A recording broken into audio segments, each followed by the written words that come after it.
I'm going to do my best to make this quick and efficient and leave as much time for question and answer as possible. Please, that only delays us.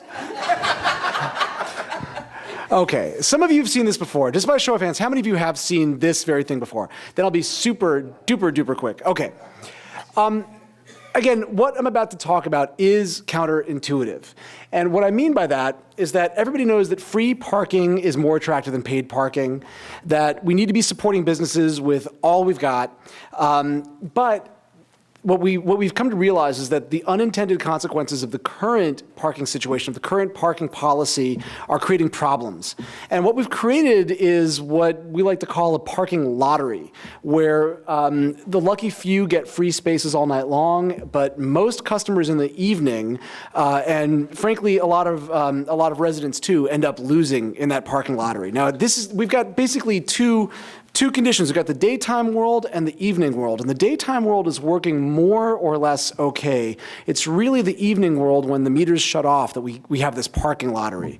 Again, employees, this is a huge problem for. I don't know how many of you have employees who depend on parking meters for their parking, but they could, if they win the lottery, great. If they lose, it's a problem.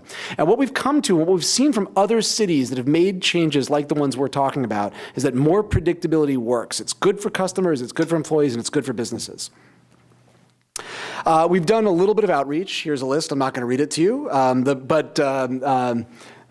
Starting back in July and going all the way up to a meeting with the Residents Association last week. And what we've learned from talking to you primarily is that meters closest to businesses should serve customers. There's no disagreement that I've heard about that you want customers who are driving up to see spaces close to your front door and realize they can park if they want to and they don't have to think too hard about going in. That means that the long-term parkers, many of whom are using the spaces in the evenings right now, should be using other spaces than the ones right in front of your stores. And there's tons of parking in West Hollywood, and we should be putting that more to work for our business community. At the same time, we heard areas of concern. The biggest one of all was, how are your employees going to park in the areas where street parking is scarce? And how can we have enough time for outreach so your employees, your customers know what's going on? So this is what I'm going to focus on tonight. Okay. The time for additional outreach, it was a key business community request, and we plan to return to council on March 18th. It's not set in stone, but that is the intent, with a July rollout for the new meter hours. And now I'm going to talk a little bit about how this is going to work and what the issues are. So you've seen this statement before, that Sunset Boulevard's a special case. Aside from Sunset, the meters in the city are full much of the time. And it's especially true after 6 p.m. when the meters shut off in most areas. And again, it's not true on Sunset, the one location that's kind of working. This is a graph from a survey we did in this area right here around Santa Monica, Melrose, and San Vicente. And the blue line here, that's parking meters, and this green line is off-street parking. And you can see that on a typical weekday, the meters are kind of working. 85%, as you all know, is the level of occupancy at meters beyond which they feel full. That 85% is the level when most people can kind of find a space relatively close to where they're going. Above 85%, people start going crazy and driving in circles and having their blood pressure go up. And so the goal is to manage parking so you stay below that red line, and there's generally parking available for most people most of the time. And so during the day, when the meters are operating, it kind of works. And then at 6 p.m., when the meters shut off, they fill up and they stay full for the whole night. Now, it's interesting because when the meters are at their worst, they're most crowded, that's the time when the garages and lots off-street are emptiest. So it's actually the point of lowest demand for parking during the day when you have the worst parking problem. Again, what I mean is, there are actually the fewest cars being parked in commercial districts at 6 p.m. throughout the whole day, I should say after 6 p.m., but it's the time when you have the most visible, worst parking problem. And that, to me, reflects that you could be managing things a little bit better. So again, the problem isn't that you don't have enough parking. That green line shows you have oodles and oodles of parking.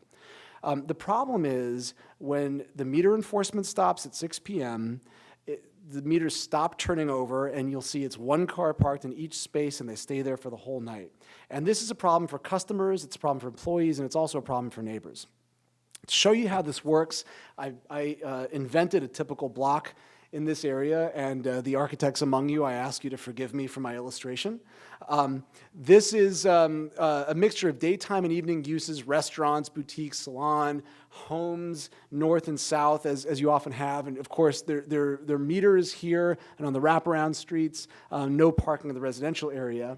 And in this little area, we're showing 8 businesses, 74 employees, seems about right for that. They're all working during the day, and at night, when a couple of things close, there are actually fewer employees than during the day. 28 parking meters are serving this area. And again, no parking on the side streets. As we have right here, there is a large parking garage just a couple blocks away that people could be using. And per that graph I showed you before, the busiest time of the day when the most customers and most employees need the most parking spaces is actually during lunchtime and right after, between 12 and 2. That's when your demand for parking is the highest. And so how this plays out, let's take a look. Here are your parking meters, and the average occupancy during the day is actually 50%. Throughout the day, that's the average. And that's what 50% occupancy looks like. Gray, the grayed out, you can't really see it very well. These are, the dark spaces, those are available. And most of the time, that's what you're going to see. When it peaks, when demand peaks at 1 p.m. For late lunch, it's 71% occupancy during the day, and that's what it looks like. And so at that time, most people can still find a parking space near the front door of wherever they're trying to go. And so this, to me, is things working well. Let's look at what happens after 6 p.m. Almost immediately, the meters stop running, the enforcement stops, and we go to 90% occupancy. And that is full parking. That is customers driving in circles. That's employees who weren't some of the lucky ones who got those spaces, not knowing what to do. And again, it's ironic because this is the time of day when demand is lowest. We should have the least parking problem at 6 p.m., but we've got the worst parking problem at 6 p.m.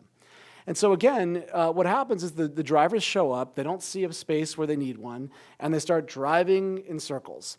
And this turns people away from neighborhood businesses. They say, I'm just going to go someplace where parking's easy. They go in the residential areas where there's no parking.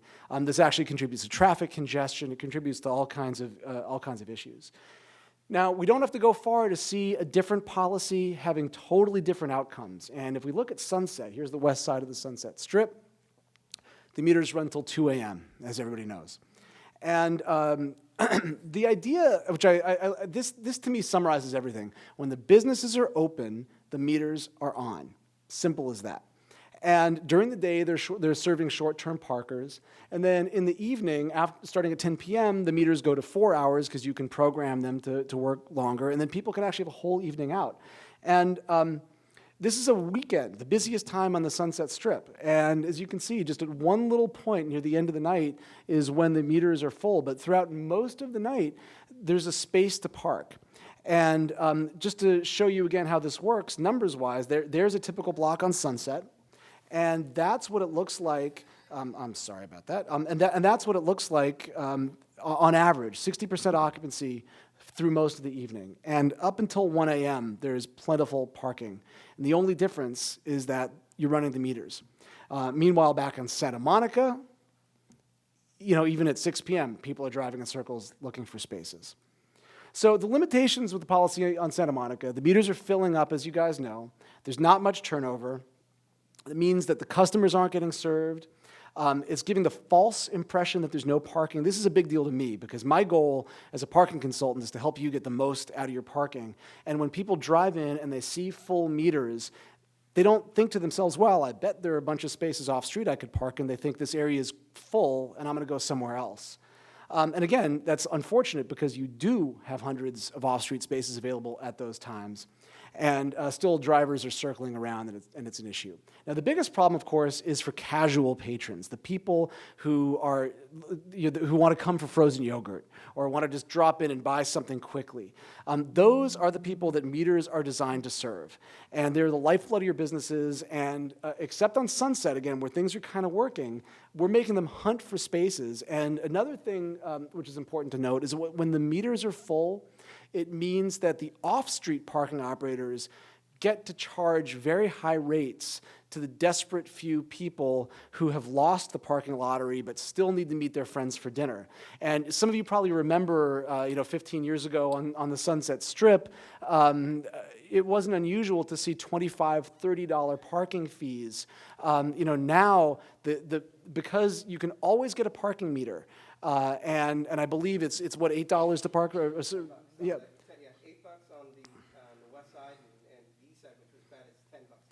And to park all night at a meter is $8, and that has set the market for the off-street parking. You can actually still get parked for $7 at some off-street lots on the west side even, and $10 is the going rate on the east side of Sunset Strip. So it's had the effect of keeping a check on the private market for parking, which is good for everybody too. So again, the current policy, lots of losers. The proposed policy, more convenient parking for everybody. The realization behind all this is that there's more that cities can be doing to manage their parking effectively than they've traditionally done. And West Hollywood is doing an awesome job of working on managing their resources better. Many cities around the country are doing things to change the way their parking meters work and to change the way people experience their parking. Some of you might have seen Don Shoup, the parking guru, wrote an op-ed at the end of the year in 2012 in the LA Times. I will violate the rule of presenting and briefly read from PowerPoint that cities should set the right prices for curb parking because the wrong prices do so much harm.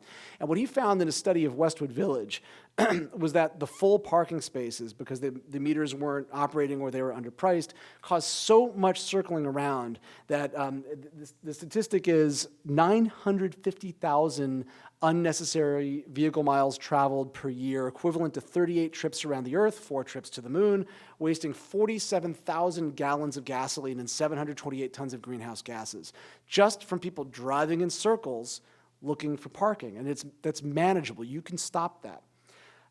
Glendale had this problem, and in 2007, for the first time, they installed parking meters in their downtown area. And I don't know how many of you get to Glendale every now and then, but there's a place that I love, Porto's Bakery. I talked to Betty Porto, the owner, and she said that it used to be that people would park in front of Porto's and stay there all day long, and now with the new meters, it's completely changed and things are much better. I talked to another business owner who said that before the change, again, all the street parking was full, and now her customers can find parking no problem all the time. And I love this quote that now her location of her business is among the top performers in Southern California. So the Business Association, supportive. There's the president who says the customers can regularly find a space now. Incidentally, the occupancies on Brand have started to creep up again because the businesses are so successful that they're drawing more people. And if I were their consultant, which I'm not, I'd recommend that they make moves to increase turnover even more and keep those spaces available. Santa Monica, another great example of this. Occupancies in the downtown area for the longest time were exceeding 90%, so above that red line, high blood pressure, driving in circles. In September, they installed sensors in their meters to allow to keep people from feeding the meters. So your 2 hours are there, you can't keep on going out and feeding the meters all day long. They also earlier had extended meter operations till 2 a.m. in the downtown area every day of the week. And this is, I find this to be an unbelievable statistic, but I checked it out, and it is true that since implementing this in September, the city sold 700 monthly parking permits at their Civic Center garage, almost all to employees in the downtown area. And just to highlight what was happening was a lot of the meters in downtown Santa Monica were being occupied by employees who would go out and feed the meters, which, by the way, is a bad strategy because to feed meters for a full-time job in downtown Santa Monica costs more than $250 a month. But at the same time, there were $65 parking permits available in the Civic Center garage. And with this change, they freed up 700 parking spaces just with one stroke of the policy pen. And now their occupancies are more like 75, 80%. So all day long, the parking meters are below that red line of insanity, and it's completely changed the sense that you get when you drive into downtown Santa Monica. And this is according to their parking administrator. So the key idea is to move the long-term parkers out of the metered spaces, free up those metered spaces for customers. It's been successful in basically every city that has done this, and it's increasingly becoming the standard. And the key thing, though, is that for this to work, you can't just say, employees, go figure something out. You have to address their needs. And the city of West Hollywood is taking steps to do just that. And I want to give you a sense of what is available in other cities for employees. One of the proposals that was actually approved by the city council at the last meeting is to provide night and weekend parking permits in city facilities for $30 to $50, depending on the location for employees. And in other cities, Glendale, it's $30 to $60 for employee parking permits, Pasadena $75, Culver City $125. Basically, everywhere else, employees are accessing off-street parking that's provided generally by the city at a higher cost than it's going to be for employees here in West Hollywood. So I think it's a great benefit. Another thing that employees are going to be able to do is to use the new proposed 1E parking permit, which it comes along with this meter proposal that will hopefully go to the council in March. And what this would allow employees to do is to park at meters that are not in congested areas. So they might have to walk a little bit more, 1 or 2 or 3 blocks more than they currently do if they win the parking lottery, but they would more reliably have spaces at a very low cost, and again, it would keep those most convenient spaces right in front of the businesses open for customers, just like happens during the day. So the city has identified areas. These red areas here are metered parking zones where the idea is to extend the enforcement hours, keeping those available primarily for customers. And the green here is showing where the meter occupancy rates are low enough that that we could allow employees to park with their 1E permits and access those spaces without it impacting customer traffic. Again, there are lots of parking lots available. The city's working with several private owners to increase the availability. Pavilions, for instance. The Pacific Design Center Red Building is coming online. There are private structures at 24 Hour Fitness and Hancock that can provide additional employee parking. And I don't know if you can see these colors too clearly, but the red is showing where there would be monthly employee parking available under the new city program, and the blue is where, again, there's private daily rates that are better than feeding meters.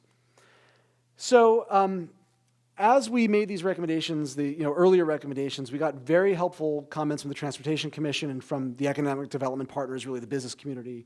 We completed an occupancy study just to validate the data that we were relying on. And from some of you who saw this proposal a long time ago, that occupancy study helped inform some nuanced approaches that are different than you might have seen before. And the summary of what we found when we actually went out and studied how people are really parking at the meters was, again, very high occupancies well into the evening, and the most congested area, unsurprisingly, is the west side. And so this leads to the specific recommendations that are in the council item that will hopefully come forward in March. And the specific recommendations, there are 3 of them. Number 1, extend the meter operating hours with a policy tailored to each area. So this is not a one-size-fits-all thing. And here's how breaks down. Basically, the most congested areas latest into the evening are the ones that should get the longest meter operating hours. And so that's really the west side here, where we're recommending meters run from 8 a.m. to midnight, Monday through Saturday, and then 11 a.m. to 8 p.m. on Sundays. And I should add a note that most cities in Southern California now operate meters on Sundays, and most cities actually operate them later than we're proposing here in West Hollywood. In the mid-city area, run the meters from 8 to 10, Monday through Saturday.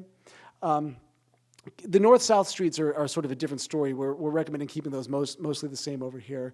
And then on the east side, running them till 8 p.m. Monday through Saturday, so just an extra 2 hours. Sunset would remain unchanged, running till 2 a.m. Monday through Saturday.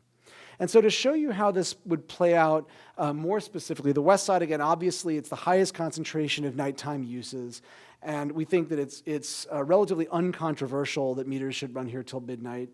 This is the map I showed you earlier where the red shows, well, actually the whole area meters would run to midnight, but the green markings show where employees who have the 1E permit would be able to park for an unlimited amount of time starting at 6 p.m.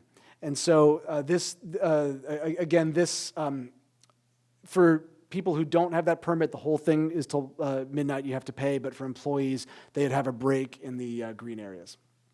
So this policy that we're recommending is going to create more availability on the major streets, and it's going to cause fewer people to turn onto residential streets. Again, the employees, the employee permit holders would be exempt from the time limits that I just described, going till midnight at designated meters. That means more availability for employees, actually, because today the employees are competing with everybody else trying to park at those same meters. And now the fact that we're enforcing turnover means that they're going to have a better shot at getting spaces. Fewer random users at those meters, more regular users. And the additional funds that we get from extending those operations that I just showed you are going to go for additional enforcement and more public safety. So mid-city. Still a lot of nighttime uses going on. It's a lot of nightlife, but it's less intensive than the west side. And we think that meter operations till 10 p.m. are well warranted. So this shows you how things would look there, where the meters would get extended. And this graph illustrates why we're recommending 10 p.m. as the cutoff time. This is a typical Thursday evening. You can see that before 10 p.m. it's quite crowded. Again, this is when the meters are free, but still it's showing significant demand. And at 10 p.m., even with free meters, demand is falling off, and so there's not really much reason to run them any later than that. On a typical Saturday evening, similarly, things start to drop off right before 10 p.m. You can see how space availability increases markedly at 10 p.m. And there's a Saturday. Okay. This shows you how things would look. Again, we're recommending no change in the policy, and then along the major streets, extending them till 8 p.m. on the east side. I'm sorry, I think the slide is actually out of order. Forgive me. This is the east side, so running till 8 p.m. Monday through Saturday. Now, the issue here is that there are many side streets that don't have any parking meters. There are fewer evening uses here. Again, still some good stuff going on, and there's some large construction projects happening that are impacting the environment around there. And our recommendation as such is to leave some metered streets unchanged, mostly the side streets, and extending others, primarily the Santa Monica Boulevard, till 8 p.m. This shows you a typical Thursday evening, and the reason why we're recommending ending things at 8 is because here you've got this little, just really this 1 hour period, and so people who are parking at 8 will be able to take advantage of this for the whole evening. And on a typical Saturday, we never break the 85% rate. Occupancy rate regardless, and so it seems reasonable to end enforcement at 8 p.m. Okay, so that was the recommendation to extend meter operating hours. The second recommendation is to offer evening parking alternatives for employees. I mentioned already the new evening and weekend permits for city facilities, which was approved already by the city council. A new permit, this 1E permit that will allow employees to park at underutilized meters. And again, the city is actively negotiating with private owners to increase access to employee parking, and also very, very importantly, working with individual businesses to address their particular needs. After every meeting, people have come up to Oscar and Jackie and said, this is all great, but at my shop, I've got this, that, and the other issue, and I know that they're doing an awesome job of trying to get with people who are reaching out to them and making sure that the city addresses particular needs. Finally, the goal is to implement this beginning in July, which is going to allow additional time now for outreach and courtesy noticing. We want to continue working closely with all the businesses that we can to ensure a successful outcome. And this is also going to allow us to work through a lot of the details for the additional employee parking. The goal, one last time, is to reduce their reliance on parking right in front of their workplaces and give them better options that'll create more visibility of spaces for your customers. That's what I got. Thank you for your patience.